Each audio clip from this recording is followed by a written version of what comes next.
حضرت محمد صلی اللہ علیہ وآلہ وسلم کی عمر 3 سے 4 برس ہوئی تو حلیمہ سعدیہ آپ کو عرب کے مشہور میلے عکاظ میں لے گئیں کہ اچانک ایک کاہن کی نظر آپ صلی اللہ علیہ وآلہ وسلم پر پڑی تو اس نے شور مچانا شروع کر دیا کہ پکڑو اور اس بچے کو قتل کر دو۔ یہ سنتے ہی سب لوگ آپ صلی اللہ علیہ وآلہ وسلم کی طرف دوڑے اور اچانک بسم اللہ الرحمن الرحیم۔ ناظرین، ایک دن ابو جہل نے کہا کہ اے گروہ قریش، جیسا کہ تم دیکھ رہے ہو محمد تمہارے دین میں عیب ڈال رہا ہے، تمہارے ممدوحوں کو برا بھلا کہہ رہا ہے، تمہاری عقلوں کو خراب بتا رہا ہے اور تمہارے باپ دادوں کو گالیاں دے رہا ہے۔ اس لیے میں خدا کے سامنے عہد کرتا ہوں کہ کل میں محمد کے لیے اتنا بڑا پتھر لے کر بیٹھوں گا جس کا بوجھ وہ برداشت نہیں کر سکے گا۔ جو ہی وہ سجدے میں جائے گا میں وہ پتھر ان کے سر پر دے ماروں گا۔ اس کے بعد تم لوگوں کو اختیار ہے، چاہو تو اس معاملے میں میری مدد کرنا اور مجھے پناہ دینا، چاہو تو مجھے دشمنوں کے حوالے کر دینا، پھر بنی عبد المناف میرا جو بھی اشر کرے۔ یہ سن کر قریش نے کہا اللہ کی قسم ہم تمہارے ساتھ کسی قیمت پر دغا نہیں کریں گے، اس لیے جو تم کرنا چاہتے ہو اطمینان سے کرو۔ ناظرین، دوسرے دن ابو جہل اپنے پروگرام کے مطابق ایک بھاری پتھر اٹھا لایا اور نبی کریم صلی اللہ علیہ وآلہ وسلم کا انتظار کرنے لگا۔ ادھر نبی کریم صلی اللہ علیہ وآلہ وسلم بھی عادت کے مطابق صبح کی نماز کے بعد وہاں تشریف لے آئے۔ اس وقت آپ کا قبلہ بیت المقدس کی طرف تھا۔ آپ نماز کے لیے رکن یمانی اور حجر اسود کے درمیان کھڑے ہوا کرتے تھے، کعبہ کو اپنے اور بیت المقدس کے درمیان کر لیا کرتے تھے۔ آپ صلی اللہ علیہ وآلہ وسلم نے آتے ہی نماز کی نیت باندھ لی۔ ادھر قریش کے لوگ اپنے اپنے گھروں میں بیٹھے انتظار کر رہے تھے کہ دیکھیں آج کیا ہوتا ہے، ابو جہل اپنے پروگرام میں کامیاب ہوتا ہے یا نہیں۔ پھر جو ہی آپ صلی اللہ علیہ وآلہ وسلم سجدے میں گئے، ابو جہل نے پتھر اٹھایا اور آپ کی طرف بڑھایا۔ جیسے ہی وہ آپ صلی اللہ علیہ وآلہ وسلم کے نزدیک ہوا، ایک دم اس پر لرز طاری ہو گیا، چہرہ کا رنگ اڑ گیا، گھبراہٹ کے عالم میں وہاں سے پیچھے ہٹ گیا اور ادھر پتھر پر اس کے ہاتھ اس طرح جم گئے کہ اس نے چاہا ہاتھ اس پر سے ہٹا لے لیکن ہٹا نہ سکا۔ قریش کے لوگ فوراً اس کے گرد جمع ہو گئے اور بولے ابو الحکم کیا ہوا؟ اس نے جواب دیا کہ میں نے رات کو تم سے جو کہا تھا اس کو پورا کرنے کے لیے میں محمد کی طرف بڑھا، مگر جیسے ہی ان کے قریب پہنچا ایک جوان اونٹ میرے رستے میں آ گیا۔ میں نے اس جیسا زبردست اونٹ آج تک نہیں دیکھا۔ وہ ایک دم میری طرف بڑھا جیسے مجھے کھا لے گا۔ جب اس واقعے کا ذکر نبی کریم صلی اللہ علیہ وآلہ وسلم سے کیا گیا تو آپ نے ارشاد فرمایا وہ جبرائیل علیہ السلام تھے، اگر وہ میرے نزدیک آتا تو وہ ضرور اسے پکڑ لیتے۔ ناظرین، ابو لہب بھی حضور اکرم صلی اللہ علیہ وآلہ وسلم کی اعزار رسانی میں آگے آگے تھا، نبی کریم صلی اللہ علیہ وآلہ وسلم کی تبلیغ میں رکاوٹ ڈالتا، آپ صلی اللہ علیہ وآلہ وسلم کو برا بھلا کہتا۔ اس کی بیوی ام الجمیل اس کے ساتھ شامل تھی۔ وہ جنگل سے کانٹے اور لکڑیاں کاٹ کر لاتی اور نبی کریم صلی اللہ علیہ وسلم کے رستے میں بچھاتی۔ اس پر اللہ تعالیٰ نے سورہ لہب نازل فرمائی۔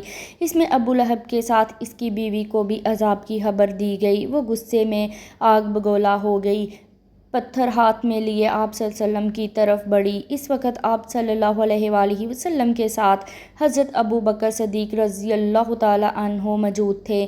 انہوں نے ابو لہب کی بیوی کو آتے دیکھا تو فرمایا اے اللہ کے رسول، یہ عورت بہت زبان دراز ہے، اگر آپ یہاں ٹھہرے رہیں تو اس کی بد زبانی سے آپ کو تکلیف پہنچے گی۔ ان کی بات سن کر نبی کریم صلی اللہ علیہ وآلہ وسلم نے ارشاد فرمایا ابو بکر فکر نہ کرو، وہ مجھے نہ دیکھ سکے گی۔ ناظرین، اتنے میں ام الجمیل نزدیک پہنچی۔ اسے صرف وہاں ابو بکر صدیق نظر آئے۔ وہ آتے ہی بولی ابو بکر تمہارے دوست نے مجھے ذلیل کیا ہے، کہاں ہیں تمہارے دوست جو شعر پڑھتے ہیں؟ ابو بکر بولے کیا تمہیں میرے ساتھ کوئی نظر آ رہا ہے؟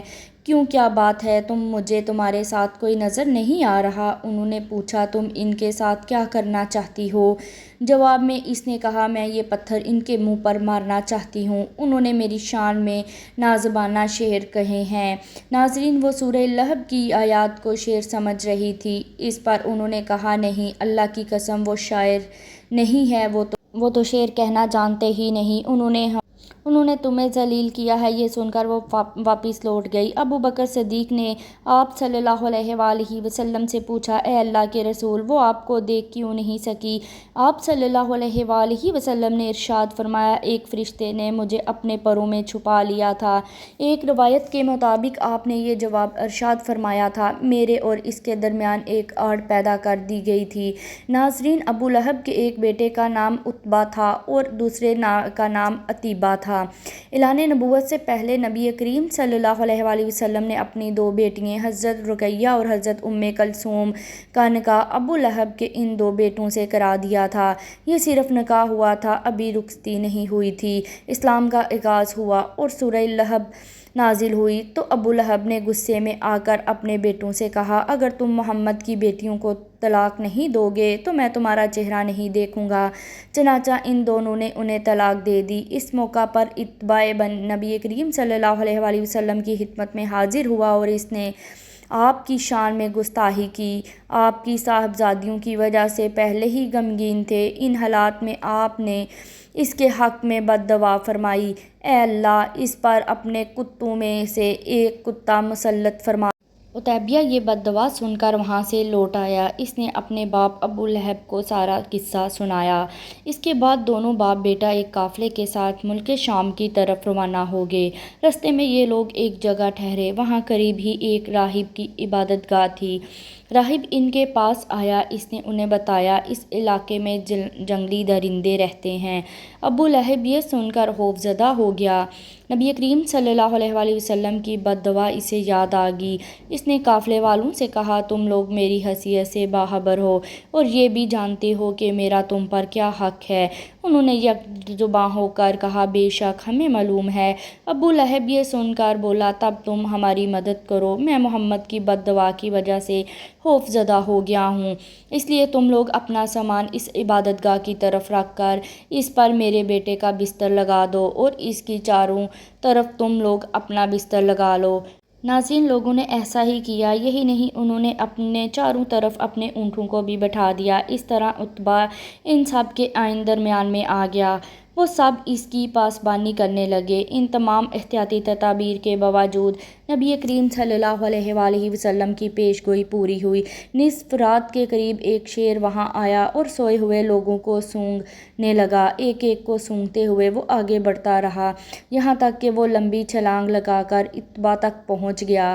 بس پھر کیا تھا، اس نے اسے چیر پاڑ کر ہلاک کر دیا۔ ناظرین، حلیمہ سعدیہ رضی اللہ تعالیٰ عنہا اپنی بستی سے روانہ ہوئی۔ ان کے ساتھ ان کا دودھ پیتا بچہ اور شوہر بھی تھے۔ حضرت حلیمہ سعدیہ دوسری عورتوں کے بعد مکہ میں داخل ہوئی۔ ان کا خچر بہت کمزور اور مریض تھا۔ ان کے ساتھ ان کی کمزور اور بوڑھی اونٹنی تھی، وہ بہت آہستہ آہستہ چلتی تھی۔ اس کی وجہ سے حضرت حلیمہ سعدیہ قافلے سے بہت پیچھے رہ جاتی تھی۔ اس وقت بھی ایسا ہوا۔ وہ سب سے آخر میں مکہ میں داخل ہوئی۔ ناظرین، اس زمانے میں عرب کا دستور یہ تھا کہ جب وہاں ان کے ہاں کوئی بچہ پیدا ہوتا تو وہ دیہات سے آنے والی دائیوں کے حوالے کر دیتے تاکہ دیہات میں بچے کی نشو و نما بہتر ہو اور وہ وہاں خالص عربی زبان سیکھ سکے۔ دائیوں کا قافلہ مکہ میں داخل ہوا۔ انہوں نے ان گھروں کی تلاش شروع کی جن میں بچے پیدا ہوئے تھے۔ اس طرح بہت سی دائیاں جناب عبد المطلب کے گھر بھی آئیں۔ نبی کریم صلی اللہ علیہ وآلہ وسلم کو دیکھا، لیکن جب انہیں معلوم ہوا یہ بچہ تو یتیم پیدا ہوا تو اس خیال سے چھوڑ کر آگے بڑھ گئیں کہ یتیم بچے کے گھرانے سے انہیں کیا ملے گا۔ اس طرح دائیاں آتی رہیں اور جاتی رہیں، کسی نے آپ کو دودھ پلانا منظور نہ کیا، اور کرتی بھی کیسے؟ یہ سعادت تو حضرت حلیمہ سعدیہ رضی اللہ تعالیٰ عنہا کے حصے میں آنا تھی۔ جب حضرت حلیمہ مکہ پہنچی تو انہیں معلوم ہوا سب عورتوں کو کوئی نہ کوئی بچہ مل گیا ہے اور اب صرف وہ بغیر بچے کے رہ گئی ہیں اور اب کوئی بچہ باقی نہیں بچا۔ وہاں ایک یتیم بچہ ضرور باقی ہے جسے دوسری عورتیں چھوڑ گئی ہیں۔ حلیمہ سعدیہ نے اپنے شوہر عبداللہ بن حارث سے کہا، خدا کی قسم مجھے یہ بات بہت ناگوار گزری، میں بچے کے بغیر جاؤں جبکہ دوسری عورتیں بچے لے کر جائیں، مجھے یہ طعنے دیں گی، اس لیے کیوں نہ ہم اسی یتیم کو لے لیں۔ عبداللہ بن حارث بولے، کوئی حرج نہیں ہو سکتا، اللہ اسی بچے کے ذریعے ہمیں خیر و برکت عطا فرما دے۔